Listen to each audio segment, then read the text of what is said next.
বাংলাদেশ জামাত ইসলামী শুধুমাত্র আজকে এই ধারার গোলামী নয়, গাজীপুর হচ্ছে সেই মহানগরী।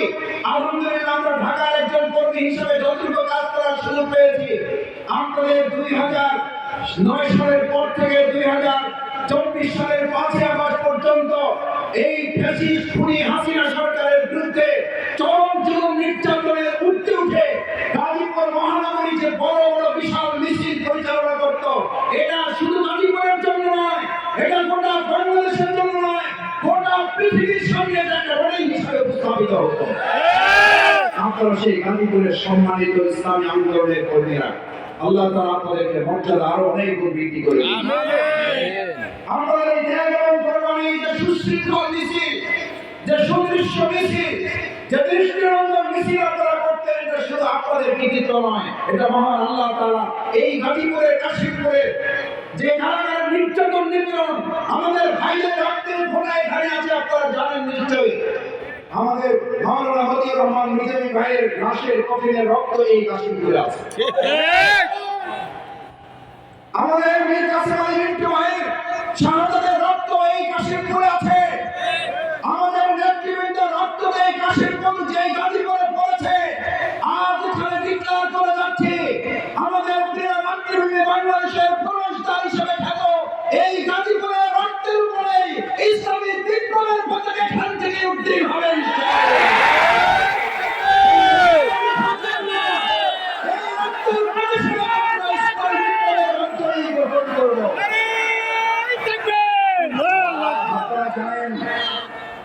গতকালকে 12 তারিখ গিয়েছে শহীদ আব্দুল কাদের মোল্লা ভাইয়ের শাহাদাত বার্ষিকী ছিল। 2013 সালের 12 ডিসেম্বর তাকে ফাঁসি দিয়ে হত্যা করা হয়েছে। শহীদ আব্দুল কাদের মোল্লা ভাই পরিষ্কার ঘোষণা করেছেন, আমার মা বোনেরা এখানে আছেন, আমার ভাইয়েরা আছেন, আমার ছাত্র তরুণ যুবকেরা আছেন।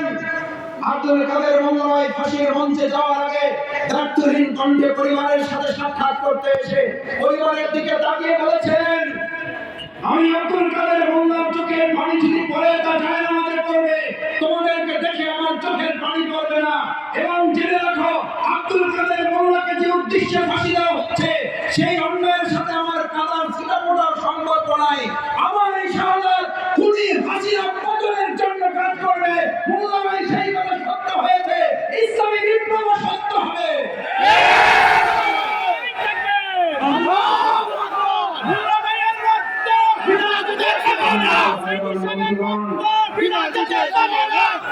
বাংলাদেশ জামাত ইসলামী ছাত্র শিবির এদেশে কি চায়? বাংলাদেশ জামাত ইসলামী তো সেটাই চায় যেটা আমাদের তরুণেরা, যুবকেরা, শ্রমিকেরা 2024 সালের জুলাই আগস্টের গণঅভ্যুত্থানে চেয়েছে। এখানে শ্রমিক অধ্যুষিত এই অঞ্চল বিগত সময়ে সরকার অত্যন্ত ন্যাক্কারজনক ভাবে আমাদের শ্রমিকদেরকে কোণঠাসা করে রেখে শুধু কতিপয় পাঁচটা সরকারের দালাল কিছু মালিকদেরকে প্রণোদনা দিয়ে আমাদের শ্রমিকদেরকে শেষ করে দেওয়া হয়েছে। অন্তর্বর্তীকালীন সরকার শ্রমিকদের ন্যায্য অধিকার যেন তাদের হাতে ফিরিয়ে দেওয়া হয়।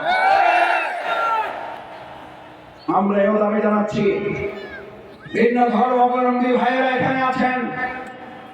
অ্যাডভোকেট সাইফুল ইসলাম আলী ভাইকে চট্টগ্রামে হত্যা করা হয়েছে দিন, তার কয়েকদিন পরে আপনারা মিডিয়াতে পত্র পত্রিকায় দেখেছেন সেখানকার প্রশাসন সুনির্দিষ্ট তথ্যের ভিত্তিতে যে আসামিদের গ্রেপ্তার করেছে তার মধ্যে উল্লেখযোগ্য সংখ্যক ভিন্ন ধর্মাবলম্বীরা। যেদিন আলিফ ভাইকে হত্যা করা হয়, শহীদ করা হয়, সেদিনও বাংলাদেশ জামাত ইসলামী তাদেরকে মশা থেকে রক্ষা করার জন্য মশারি উপহার প্রদান করেছে। তারপর আমরা তাদের শীতবস্ত্র উপহার প্রদান করছি। আজকেও আমরা মেডিকেল ক্যাম্প করছি আমাদের ভিন্ন ধর্মাবলম্বী মা এবং বোনদের জন্য। আমার সম্মানিত ভাইয়েরা, আমাদের প্রতিবেশী রাষ্ট্র বাংলাদেশকে নিয়ে বেরোবার চক্রান্ত করছে, এখন চক্রান্ত করছে, তার কারণ হিসেবে ভিন্ন ধর্মাবলম্বী ভাই বোনদের ব্যবহার করছে। আজকে জানিয়ে দিতে চাই, সাম্প্রদায়িক কোন শক্তিকে কাজে লাগিয়ে বাংলাদেশকে অস্থির করতে দেওয়া হবে না। কারণ আমাদের ভিন্ন ধর্মাবলম্বী ভাই এবং বোনেরা একথা পরিষ্কার করে জানিয়ে দিয়েছেন, ভারত তুমি নিজেকে সামলাও। কতটা দুর্ভাগা বলে যেই খুনিকে, যেই ফ্যাসিস্টকে গোটা পৃথিবীর কেউ জায়গা দেয় না, সেই খুনি ফ্যাসিস্টকে ভারত আশ্রয় দিয়ে, ভারতের জনগণকে আমরা দায়ী করছি না, ভারতের বর্তমান নরেন্দ্র মোদী সরকার সংবিধান লঙ্ঘন করেছে, আন্তর্জাতিক বিধি লঙ্ঘন করেছে, এই দায় নরেন্দ্র মোদী এড়াতে পারেন না। এই দায় তাকেও নিতে হবে। আপনারা পত্রিকায় দেখেছেন, সাংবাদিক বন্ধুগণ এখানে আছেন, গত কয়েকদিন আগে সেখানে আওয়ামী লীগের 4 জন ধর্ষককে গ্রেফতার করা হয়েছে। ওরা আমাদের বাংলাদেশকে কলঙ্কিত করে, তোমাদের ভারতকে এখন কলঙ্কিত করছে। দ্রুত গ্রেফতার করে বাংলাদেশে তাদের পাঠিয়ে দেওয়ার ব্যবস্থা করা হোক।